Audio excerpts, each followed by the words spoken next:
वैश्विक महामारी और त्रासदी का एक ऐसा दौर जिससे अब हर एक इंसान जूझ रहा है। एक ऐसा दौर जब ऑक्सीजन मुहैया नहीं है, एक ऐसा दौर जब मेडिसिन मुहैया नहीं है और एक ऐसा दौर जब इंसान ये सोच रहा है कि आने वाले वक्त में किस तरीके से उसका घर का गुजर बसर किया जाएगा। ऐसे ही एक दौर में अगर कोई इंसान आपकी मदद के लिए हाथ बढ़ाता है तो यकीन जानिए वो इंसान के रूप में भगवान है। जो गौरव अग्रवाल जी हमारे साथ हैं, जो श्री साईं संस्था की तरफ से जो ज़रूरतमंद लोग हैं उन्हें खाने से लेकर दवाइयाँ तक मुहैया करा रहे हैं। वही गौरव अग्रवाल जी हमारे साथ हैं। सबसे पहले जानना चाहेंगे सर, किस तरह की आपके पास रिक्वायरमेंट आ रही है, क्या संस्था है आपकी, क्या काम करती है? नमस्कार, जय श्री साई राम। मैं गौरव अरोरा श्री साईं सेवा संस्थान की तरफ से हम लोगों की जो संस्था है इसके माध्यम से हम लोग जो नीडीज़ लोग हैं, जैसे कि किसी को कोविड परिवार है जिसको खाने की बड़ी दिक्कत हो रही है, जूसेस वगैरह की ज़रूरत है, डॉक्टर के प्रिस्क्रिप्शन में उनको नारियल जूस वगैरह लिखा हुआ है, या उनको मेडिसिन की नीड है और परिवार का कोई भी सदस्य घर के बाहर नहीं निकल पा रहा है, उस परिवार को हम कोशिश कर रहे हैं। हमारे पास डिफरेंट टाइप से और डिफरेंट जगह से हमारे पास कॉल्स आ रही हैं जिनको हम लोग कोशिश कर रहे हैं कि उनको मेडिसिन पहुंचाई जाए एज़ पर डॉक्टर प्रिस्क्रिप्शन, या उनको खाना मुहैया कराया जा रहा है। हमने एक कुक अपना हायर किया हुआ जिसके माध्यम से हम लोग ये काम कर रहे हैं। बहुत मुश्किल का सामना करना पड़ रहा है, अपना स्टाफ है, लेकिन ऐसी जगह पे डर लगता है कि स्टाफ को भी हम लोग ना भेजें, तो खुद ही इसमें हम लोग उतरे हुए हैं। मैं हूँ, मेरे एक साथी अनुराग छाबड़ा हैं, दो हम लोग ऐसे उतरे हुए हैं जो इस संस्था के माध्यम से आगे हम लोग सब ज़रूरतमंद को चीज़ प्रोवाइड करा रहे हैं। इसके अलावा हमारी संस्था में काफ़ी लोग जुड़े हुए हैं, काफ़ी फैमिलीज़ हैं जो हमारे इस ग्रुप से जुड़े हुए हैं। अपने हिसाब से वो लोग भी काफ़ी डोनेट कर रहे हैं हमको, क्योंकि बिना फंड्स के ये करना बहुत ही ज़्यादा मुश्किल है।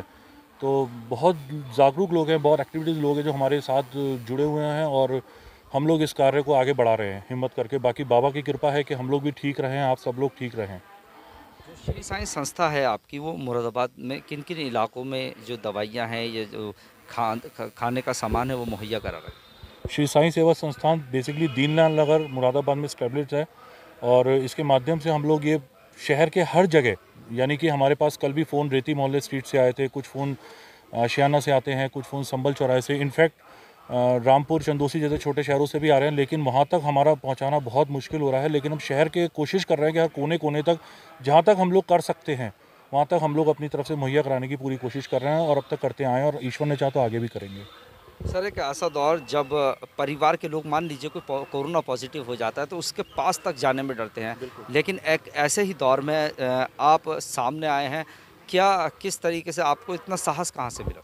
सर, साहस की बात तो ये है कि ये सब बाबा की कृपा है। पिछले 8 साल से हम लोग श्री साईं सेवा संस्थान को कंटिन्यू रखे हुए हैं और बस साहस ये बाबा ही देते हैं हमें। बहुत डर लगता है, मैंने पहले ही बताया कि हम लोग अगर अपने स्टाफ को बेचते हैं तो कहीं ना कहीं वो भी एक ज़िम्मेदार पर्सन है अपने परिवार के प्रति, और किसी की जान के लिए हमें भी बहुत अंदर से टेरर रहता है। लेकिन हम खुद ही लगे हुए हैं कि बस दूर से ही हम लोग इस चीज़ को प्रोवाइड कराते हैं, पास तो हम भी नहीं जा सकते। बट यह है कि उनका कोई ऐसा पॉइंट आता है जहाँ पे हम लोग फूड वो आराम से रख देते हैं ताकि उसके पास तक वो पहुँच जाए। बस यही हो सकता है। अमृत विचार अखबार के माध्यम से क्या अपील करना चाहेंगे शहरवासी?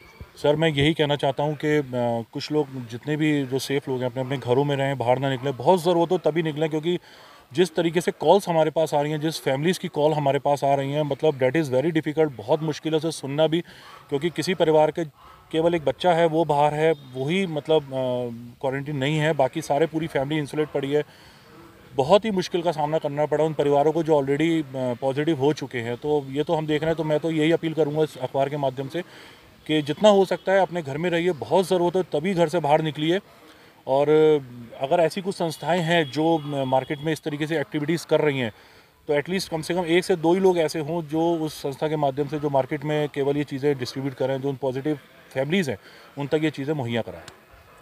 कुल मिलाकर हकीकत में असल में यही कोरोना योद्धा हैं जो बहुत बड़ा रिस्क लेकर जो होम आइसोलेट में जो कोरोना पॉजिटिव मरीज़ हैं उन्हें दवाइयाँ मुहैया कराना है, खाना मुहैया करा रहे हैं और इसके साथ ही अपनी जान जोखिम में डालना है। एक ऐसे दौर में जब इंसान घर से निकलना ज़रूरी नहीं समझ रहा है, एक ऐसे दौर में जिस दौर में एक डर सता रहा है कि कहीं हम कोरोना पॉजिटिव ना हो जाए, ऐसे दौर में ये अपने घर को छोड़कर, घर बार को छोड़कर एक बड़े रिस्क पर सबकी मदद कर रहे हैं और साथ ही और आम जनता से भी अपील कर रहे हैं हैं कि अगर इस तरह की संस्थाएं हैं तो लोगों की मदद कीजिए और साथ ही अपना ख्याल रखिए, अपने घर वालों का ख्याल रखिए, सोशल डिस्टेंस बनाकर रखिए, कोविड गाइडलाइन जो है उसका पालन कीजिए।